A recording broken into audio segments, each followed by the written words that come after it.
ዶክተር ርብቃ ንጹን አፋጠጠቻት። የምን ሰላይ ነሽ? ከየት የመጣሽው? በፍጥነት ከዚህ ቤት ውጪ በማለት ስታፋጥጣት ንጹም እኔ ማን እንደሆንኩኝ ወደፊት አሳይሻለሁ፣ አሁን እወጣልሻለሁ፣ ሆኖም እኔ የዚህ ቤት ባለቤት ነኝ በማለትም በኃይል ቃል ተናግሯት ነበረ። ሰላም ጤና ይስጥልኝ፣ እየሩስ ነኝ። በባለፈው ክፍል ትንሽ ላስታውሳችሁ፣ ንጹህ ደብዳቤ ለወንድሟ ጽፋ ወደ ቤት መጥታ ነበረ። ወደ ቤትም ሳቤላ ጋር እንደገባች ክፍሉ ተጠናቆ ነበረ። ሳቤላ ክፍል ውስጥ እያለች በሩ ይንኳኳል። ማን እንዳንኳኳ ሳናቅ ነበር ክፍሉ የተቋረጠው። ሆኖም ቀጣዩ ክፍል ያንኳኳችው ዶክተር ርብቃ ነበረች። አንቺ የምን ሰላይ ነሽ? ከየት የመጣሽው? በማለት ንጹን ስታፋጥጣት ነበረ። ንጹም ገና እኔ እግሬ ከመውጣቴ ሌላ ሰው አስገቡ አይደል? በማለት እጅግ እየተናደደች እወጣልሻለሁ፣ ግን ወደፊት የማደርገውን ነገር አሳይሻለሁ በማለት ትላታለች። እሱን በኋላ የምናወራ ይሆናል፣ በይ ክፍሉን ለቀሽ ውጪ ትላታለች። ንጹም ይህንን ደብዳቤ የት ነው ማስቀምጥልህ? ይህን ደብዳቤ ካገኘ ህይወትን ትታደጋለህ በማለትም ቀስ እያለች ደረጃውን ወርዳ ታዴ ክላስ ትገባለች። ይህንንም ሰዓት ርብቃ እየተከታተለቻት ነበረ። እሷም መሳቢያ ውስጥ ልታደርገው ስትል አይ መሳቢያ ውስጥ ካደረግኩት እሷ ቶሎ ታገኘዋለች፣ እሷ ባገኘችው ሰዓት ደግሞ በኋላ ችግር ይፈጠራል፣ ስለዚህ ምን ማድረግ አለብኝ በማለትም እያሰበች ቀስ ብላ ትራስ ውስጥ እንዳደረገች በይ ከዚህ ቤት ውጪ ስትላት አንቺ ግን ለምንድን ነው የምትከታተይኝ? እያለቻት እያለ የመኪና ድምፅ ትገባለች። የመኪና ድምፅም ስትሰማ በመስኮት ስታይ ባርኮን ነበረ። እሷም ቀስ በማለት በድንጋጤ እየሮጠች ትወጣለች። ወጥቷም በበሩ ስር ተደብቃ እነሱ ሲገቡ፣ ሆኖም ወንድሟም አሁን ማረፍ አለብኝ እያለ ነበር። ታዴም ወይኔ አሞክ ነው ወይ አሁንም መርዘው ይሆን ወይ በማለትም እየተጨነቀችም ቢሆን ቤቱን ለቋ ወጥታ ትሄዳለች። ዶክተር ርብቃም እየተከታተለቻት ስለነበረ ከፎቁና ትመለከታታለች። እቺ ልጅ ማናት? እሷ ምንድናት? እያለች እየተናደደች ባርኮን ጋር ትመጣና ብለህ ሰላይ ቀጠርክልኝ እንዴ ብላ ትለዋለች። እሱም የምን ሰላይ ነው የምቀጥረው ብሎ ሲላት ቆም ብላ ታስብና እቺ ልጅ በታዴ በኩል ሳትሆን አቀርም፣ ስለዚህ ዝም ነው ማለት ያለብኝ፣ ነገር ማበላሸት የለብኝም በማለትም እሷም ያን የሆኑ ትተዋለች። እሷም ከተዎቹ በኋላ አሁን እንዴት ማድረግ አለብኝ? እቺ ልጅ ማን እንደሆነች ማወቅ አለብኝ ብላ ትላለች። እሷም እንደዛው እያሰበች እያለ ታዴም ወደ መኝታ ክላሱ እንደገባ ትራሱ ስር ደብዳቤውን ያገኛል። ደብዳቤውን ሲያገኝ እጅግ ደስ ይለውና ደብዳቤውን ከመክፈቱ በፊት ለሚስቱ ለዳኔ ደውልላትና እንደ ድሮ የዛሬ 5 ዓመቱን አስታውሰሽ ነው ወይ ደብዳቤ ጥለሽልኝ እያወጣሽው ፍቅርሽ አገረሸብሽ ማለት ነው ወይ የኔ ፍቅር የኔ ቆንጆ ይላታል። እሷም እጅግ ትደነግጥና የምን ደብዳቤ ነው ብላ ትለዋለች። ቶሎም ስልኩን ጆሮ ላይ ከዘጋችበት በኋላ ባርኮን ጋር ትደውልለትና የምን ደብዳቤ ነው የሚለው ቤት የመጣ ሰው አለ ወይ ትለዋለች። አንቺ ደግሞ ትቃጃለሽ እንዴ? በዚህ ሰዓት የምን ደብዳቤ ነው? እኔ ይዤው መጣው ልረፍ ብሎ ወደ መኝታ ክላስ ገብቷል ይላታል። በዛንም ሰዓት ርብቃ ነበረች። ሆኖም ደብዳቤውን ግባና ውሰድ በማለት ትለዋለች። እዚህ ጋር ርብቃ ይሄ ደብዳቤማ የሆነ ነገር አለበት፣ ይህን ደብዳቤ እንዴት በፍጥነት አሁኑኑ ወሬው ተባዛ በማለትም ቀስ ብላ ደብዳቤውን ለማንሳት አሰበች። እሱም ሮጣ ስትገባ ታዴ ተኝቶ ነበረ። አንስታም በኋላ ደግሞ ይሄ ነገር ችግር ውስጥ ሊከተኝ ስለሚችል እዚሁ ይቀመጥ ብላ እንዳስቀመጠች ባርኮን ደብዳቤውን ሊወስድ እየሮጠ ወደ መኝታ ክላስ ይመጣል። እሷም ሽንት ቤት ቆማ እየተመለከተችው ነበረ። ታዴም የተኛ መስሎ ልክ እሱ ደብዳቤውን ሲያነሳ እንዴ አትረብሸኝ አላልኩም ወይ ለምን መጣ ብሎ ይለዋል። ደብዳቤውን ደግሞ ለምን አነሳከው ብሎ ሲለው አይ የሰርግ ምናምን ጥሪ መስሎኝ ነው ብሎ ሲለው በል ቁጭ አድርግና ውጣ ብሎ ይለዋል። እሱም እሺ በማለት በመደንገጥም ደብዳቤውን ቁጭ አድርጎ ይወጣል። ዶክተር ርብቃም እሰይ እጅ ከፍንጅ ተያዝክ በማለትም እሷም ቀስ ብላ ከሽንት ቤት ትወጣለች። እሱም ደውሎላት ይኸው እጅ ከፍንጅ አሰርሽኝ፣ ከፈለግሽ ራስሽ መተሽ የምትፈልጊውን ነገር ማድረግ ትችያለሽ፣ እኔን ሁለተኛ እንዲህ አይነት ነገር ውስጥ አታስገቢኝ ብሎ ይላታል። እሷም በቃ የሆነ ምክንያት ፈጥሬ እመጣለሁ ብላ ትለዋለች። እሱም እሺ በቃ በማለት ይሰነባበታሉ። ንጹም ቁልጭ ጋር ሄዷ ነበረ። እሷም ልክ እኔ ገና እግሬ ከመውጣቴ ሌላ ሰው አስገብተዋል፣ ብቻ ወንድሜ እኔ እድለኛ ከሆንኩ ያገኘዋል፣ ካገኘው ህይወቱን ያተርፋል፣ ካለበለዛም ህይወቱ ወጥመድ ውስጥ ነው ያለው ብላ ትላለች። እኛ ላይም ሚስትየው ካገኘች አለቀልኝ፣ በቃ እዚህ ከተማ ውስጥ እንደኖርኩኝ ታውቃለች በማለትም ስትጨነቅ ቁልጭም እኔስ ምን ይሻለኛል ብሎ ይላታል። አንተን ምን ያደርጉሃል? እኔን በቤተሰቦቼ ያገኙኛል ብላ ትለዋለች።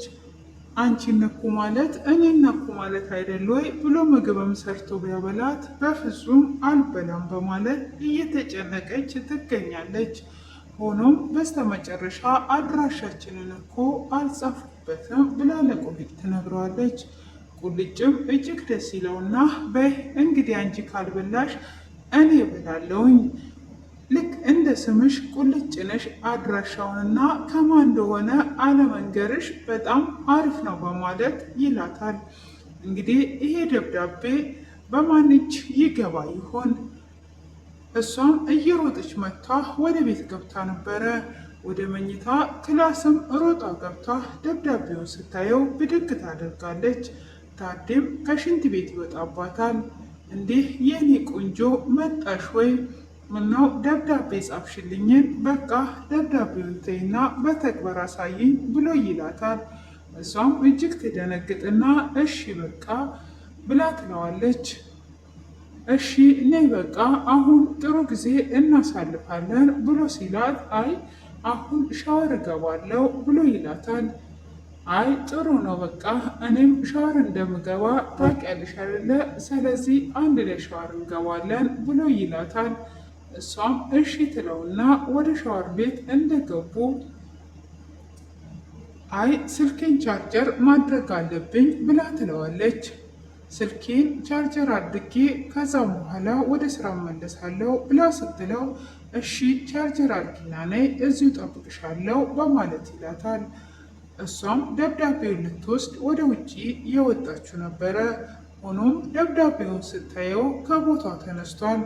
ደብዳቤውን ማን ወሰደው በማለት እጅግ በመደንገጥ ባርኮን ጋር ትሄዳለች። ባርኮንንም ደብዳቤ ውስጥ ብላ ስትለው እንዲህ እኔ ደብዳቤውን የታየሁት ብሎ ይላታል። ማን ወሰደው? አሁን ነበር እኮ ብሎ ሲላት ሂጂ ሳቢላ አንስታው ሊሆን ይችላል ብሎ ይላታል። ሳቢላ ለራሷ ከፍቷት ስዕል እየሳለች ትገኝ ነበረ። ፖስታ እኛ መኝታ ክላስ አንቺ ነሽ ያስቀመጥሽው ብላ ታፋጥጣታለች። እሷም እኔ አላስቀመጥኩም ስትላትም ታዲያ አንቺ ነሽ ያነሳሽው ብላ ትላታለች። እኔ አላነሳውም ብላ ስትመልስላት እሷም እያፈጠጠችባት ቶሎ ብላ ወደ ባርኮን ጋር ትመልስና እሷ አልወሰደችም፣ ማን እንደወሰደ እኔ እንጃ ምን እንደምንሆን አላቅም በማለት አሁንም እጅግ እየተጨናነቀች በቃ ዶክተር ርብቃ ወስዳ ሊሆን ይችላል፣ እሷ ክላስም ፈልጌው ነበረ ግን ላገኘው አልቻልኩም፣ የት ሄዱ ነው በማለት አሁንም እጅግ እየተጨነቀች ትገኛለች። ዶክተር ርብቃ ደብዳቤውን ወስዳ ውጪ ላይ ቆማ ትገኛለች። እሷም ልክፈተው ወይስ አልክፈተው? እቺ ልጅ ለታዴ የተላከች ናት። ይህንን እሱ ነው ማንበብ ያለበት። ከከፈትኩት ችግር ያመጣብኝ ይሆን እንዴ? እያለች ብቻዋንም እያመነታች ኤፊጋም ደውላለች ነበረ። እሱም ሰላም ካላት በኋላ እህትሽ እዛ ቤት መኖርሽን ሁሉን ነገር አይቷለች፣ በኋላ አደጋ እንዳታመጣብሽ ተጠንቀቂ ብሎ ይላታል። እኔንስ አይቷኛለች ወይ ብላ ስትለው አዎ አይታሻለች፣ በደንብ አድርገሽ ተጠንቀቂ፣ ህይወትሽን ታመነቃቅራለች ብሎ ይላታል። ሁሉን ነገርሽን እንደምታበላሽ ታውቂያለሽ አይደል ብሎ ሲላት አዎ እንኳን ነገርከኝ እጠነቀቃለሁ ብላ ትለዋለች። ወደ ገጠር ልትሄድ ነው ብያት ነው ያልኳት በማለትም ያለውን ነገር ለዶክተር ርብቃ ይነግራታል። እሷም እሺ በማለት በቃ እንዳጠፋ እንደዋወላለን፣ እኔም ስራ አለብኝ ከዚሁ ጉር ደግሞ አውጣኝ በማለት ትለዋለች። እሺ ማኔጀሩን ላወራው እየሄድኩ ነው፣ እኔ መቼም እዛ አልተውሽም፣ አወጣሻለሁ፣ ምንም አታስቢ በማለትም ይለያያሉ። እሱም ቻው ብሏት ካለ በኋላ ነበር ያንን ደብዳቤ ወስዳ ውጭ ላይ የወጣችው። እንግዲህ ታዴም ሻወር ቤት እየጠበቃት ነበረ። ወዴት ገባች ብሎ ወደ ሳሎን ሲመጣ እሷ ከባርኮን ጋር ነበረች። እንዴ እየጠበኩሽ እኮ ነው ውዴ፣ ቆየሽ እኮ በማለት ይላታል። እሷም መጣውኝ በቃ ትልና ባርኮንን ትሸኝና ሻወር ለመግባት ወደ ውስጥ ልትገባ ስትል እቺ ዶክተር ርብቃን አፍጥጠ ደብዳቤውን ተቀበላት እያለች ጥርሷን እየነከሰች እሷም ወደ ውስጥ ትገባለች። ባርኮንም እውነት እሷ ከወሰደች አለቃትም፣ ምን እየተፈጠረ ነው ያለው እያለ እንግዲህ ዶክተር ርብቃ ደብዳቤውንም አልከፈተችውም ግን ለታዴ መስጠት ያለብኝ እኔ ነኝ እያለች እሷም ወረቀቱን ይዘው ግራ ተጋብታ ትገኛለች። ደብዳቤው በጣም አስፈርቷቸውና እያሰጋቸው ይገኛል። ያንን ደብዳቤ ካነበበ ሁሉንም ነገር ሊደርስበት ስለሚችል እነሱም ስጋት ውስጥ በመግባት የምን ደብዳቤ ነው? ማን የጻፈለት? ማነውስ እዚህ ቤት የመጣው? በማለት እንግዲህ በጣም ተጨንቀው ይገኛሉ። እነሱ እሱን ለመግደል ዶክተር ርብቃንም አሁን ላይ ስራሽ በጣም አሪፍ ነው፣ አሁን አቅም እያጣና እየደከመው መጥቷል፣ ስለዚህ አንደኛ ዶክተር ብዬሻለሁ እያላትም ይገኛል ባርኮን። እሷ ግን ዞሮ መድኃኒት አምጥታ ልታድነው እንዳሰበች ምንም የሚያውቀው ነገር የለም። እነሱ እንደምንም ብለው እሱን ከገደሉት በኋላ ንብረቱን ወርሰው እዛ ቤት የመኖር ዓላማ ብቻ ነው የሚያስቡት። ሆኖም እንግዲህ ይህንን ንጹሕ የጻፈችውን ደብዳቤ ካገኙት ሁሉንም ነገር ይደርስበታል። ሆኖም ደብዳቤውን ግን እሱ እንዳይደርስበት ሁሉም ወዲና ወደዛ እያደረገው ይገኛል። በስተመጨረሻም ባርኮንን በል ይሄን ደብዳቤ ቶሎ ብለህ ፈልገህ አምጣው ከዚህ ሴትዮ በማለትም እሷም ከታዴ ጋር ወደ ውስጥ ገብታ ባርኮንም ርብቃ የት ነው ያለችው በማለት እየፈለጋት ክፍሉ በዚህ ተጠናቋል። ውድ የተከበራችሁ ቤተሰቦቼ በትዕግስት እስከዚህ ሰዓት ስለተከታተላችሁኝ እያመሰገንኩኝ ቀጣዩን ክፍል ይዤ ስለመመጣ ሰብስክራይብ እና ላይክ ማድረጋችሁን እንዳትረሱ፣ እንድታበረታቱኝም በአክብሮት እጠይቃችኋለሁ። ስለምታበረታቱም ከልብ አመሰግናለሁ።